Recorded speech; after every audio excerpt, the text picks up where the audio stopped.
They shrug off their coats and hang them on the rack by the door. Beneath them, Chris wears the same soft sweater from earlier, while Evan's Henley still clings slightly from the melted snow. They look even better than you remembered, tired, windblown, and undeniably real. You suddenly become aware of yourself, of the silk robe wrapped too loosely, of the warmth lingering on your skin and the faint trace of bath oils in the air. The awareness sends a quiet shiver through you, equal parts nerves and anticipation. You wonder, fleetingly, if they notice, if they sense the charged stillness in the room, the way your breath catches just a little too quickly. It's nothing you act on. Nothing you say. Just a fleeting, forbidden spark that settles low in your chest, making the moment feel sharper, brighter, and far more dangerous than it should. Let me fix you something warm before you head back out, you insist, guiding them into the living room. The Christmas tree lights are still glowing, casting a soft wash of color across the walls. Tea? Coffee? Or whiskey?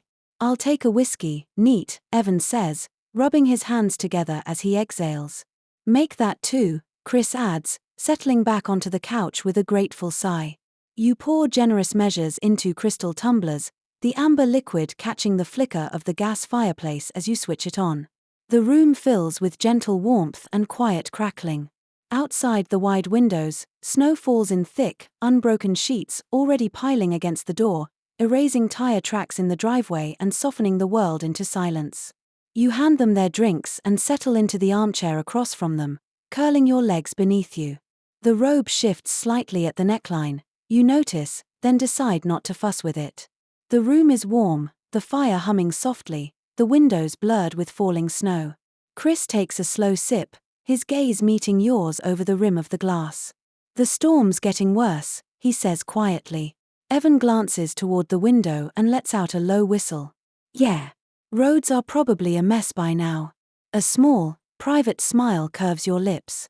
You lift your own glass, the whiskey you poured for yourself while their backs were turned, and let the moment linger. The silence stretches, unhurried and easy, charged in a way that feels gentle rather than rushed.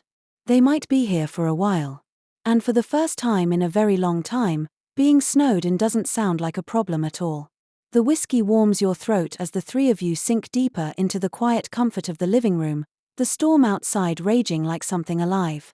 Snow pelts the windows in thick sheets, slowly erasing the world beyond the glass. Inside, time seems to slow, wrapped in soft light and shared silence. Evan stretches in his chair, glancing toward the darkened fireplace. You know what this night really needs, he says thoughtfully. A real fire. The gas one is fine, but nothing compares to the crackle of actual wood. You smile, a gentle warmth spreading through you that has nothing to do with the drink in your hand. That sounds like a wonderful plan, you reply, already imagining the glow, the sound, and the way the room will feel once the flames come to life. He grins and rises to his feet, rolling up his sleeves as he crosses the room toward the neat stack of birch logs beside the hearth. Chris lifts his glass from the couch, his gaze warm and steady as it finds yours. Merry Christmas, he says, his voice low and sincere. Merry Christmas, you reply, raising your tumbler and clinking it gently against his from across the room. The moment stretches, quiet, reflective, until curiosity nudges you forward despite yourself. How's everything with her? You ask softly. She came back in such a mood. Chris exhales slowly, eyes dropping to the amber liquid in his glass. He turns it once, watching the light shift. Rocky for a while now, honestly, he admits. Tonight wasn't new. He hesitates, then adds, I've been sleeping in the basement the last couple of months. A small, humorless smile crosses his face, followed by a quiet breath that sounds heavier than it should. She probably won't even notice I'm gone. Your heart tightens for him. Before you can stop yourself, the words escape, soft but earnest. She shouldn't treat you that way. You deserve far better. The room goes quiet. You still instantly, warmth rushing to your cheeks. Had you really said that aloud? Chris doesn't look upset. If anything, he looks moved. He lifts his eyes to meet yours, his expression open and steady. I've never met a woman quite like you, he says quietly. You're kind. You're strong.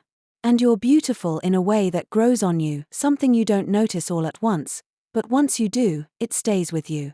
The compliment sinks in, warm and unexpected, sending a quiet rush through you. You draw your knees a little closer beneath the robe, pressing your lips together to steady yourself.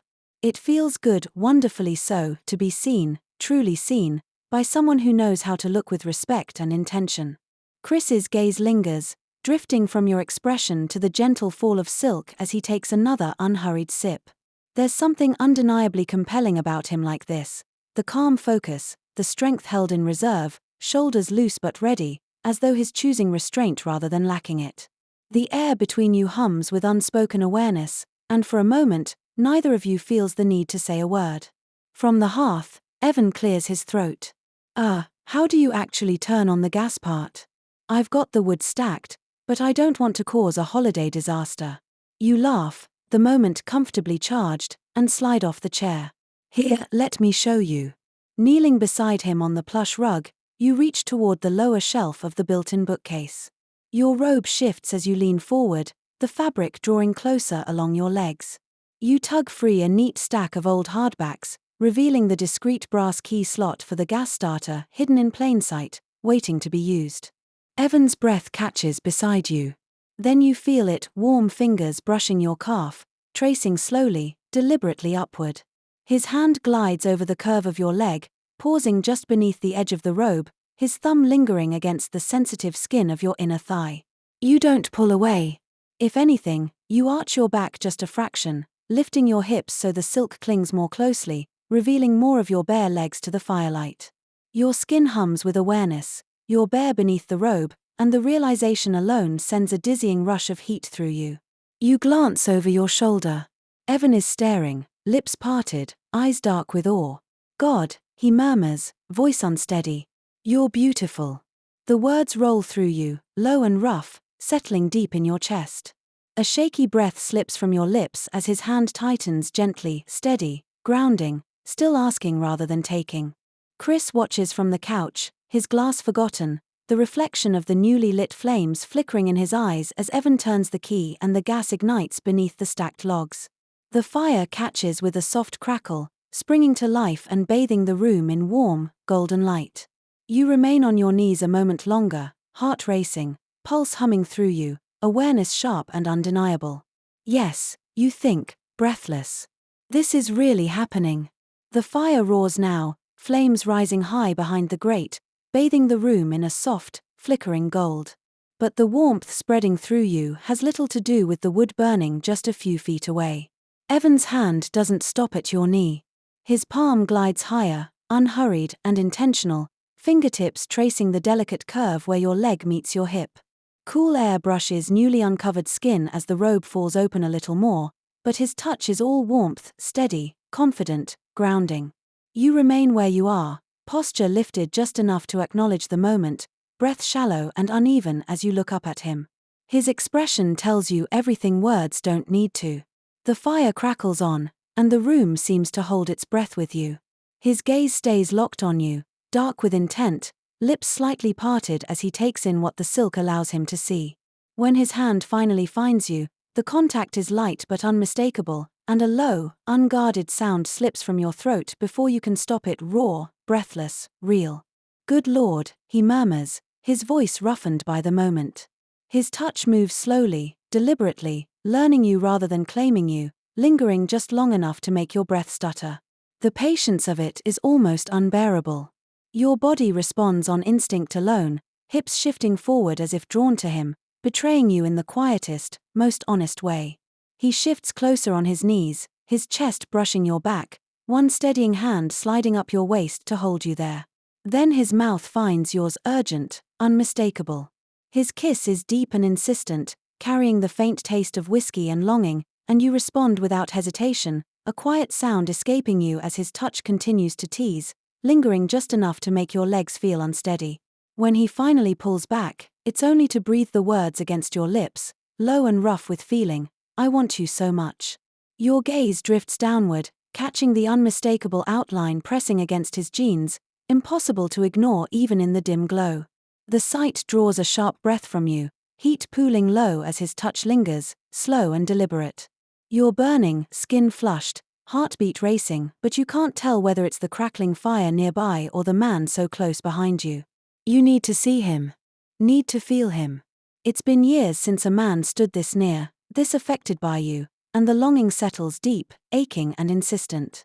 The closeness is overwhelming, every nerve awake, every thought narrowing to this single moment. The wanting is almost too much to bear.